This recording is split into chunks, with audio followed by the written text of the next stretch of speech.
And one more Dynamesh thing I want to talk about. Let's go out of edit mode, hit Control N, and we'll go grab, we'll hit the single brush, or the simple brush here. We'll grab a cube 3D, drag it on our canvas, go into edit mode, make polymesh 3D. And then under geometry, we will go ahead and start Dynameshing this thing. Let's go ahead and turn blur down to 0, and we'll go ahead and hit Dynamesh. You're going to see, without project turned on, we have a Dynamesh. It's nice even quads. You're going to see around the edges here, everything looks normal. It's just nice even quads all the way around this cube.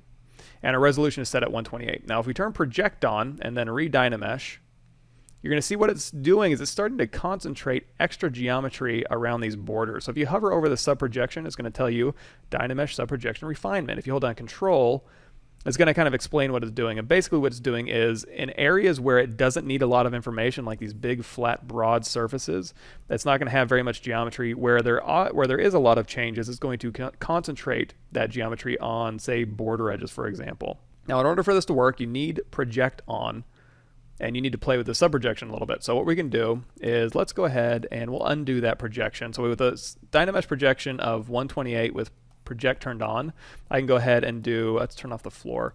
We'll do Shift S to store a snapshot of this cube. And then now we're going to turn the resolution down to like 32. We'll turn project on and we'll keep subprojection on and we'll Dynamesh this cube now.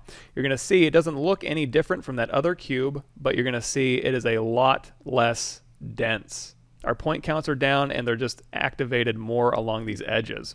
So that what that means is you can work with very low resolution meshes as you work and refine these things. So let's go ahead and Control Shift. We'll go ahead and clip this corner back like so. And then if we go ahead and re-Dynamesh this thing, again, it's going to concentrate all of that detail along these areas where there's no resolution. Now in this case, let's go ahead, instead of doing a clip, let's do a trim curve. And that's going to basically slice through and then fill that hole. And now when we Dynamesh this, you're going to see, let's hit Control W so we can see this all. It's still super low resolution, but when you look at this, this is an incredibly tight Dynamesh projected detail here. So feel free to really go through and keep your meshes super low. We're at like 23,000. Control drag to Dynamesh this thing. We're at 33,000 now. There's nothing to this mesh you're going to see, but it is keeping us razor sharp detail along those edges. Now the more you play with this, you can crank it up or crank it down depending on the results you want to get. But that's just one of the options you have available to you to work lower but still get high quality creasing here.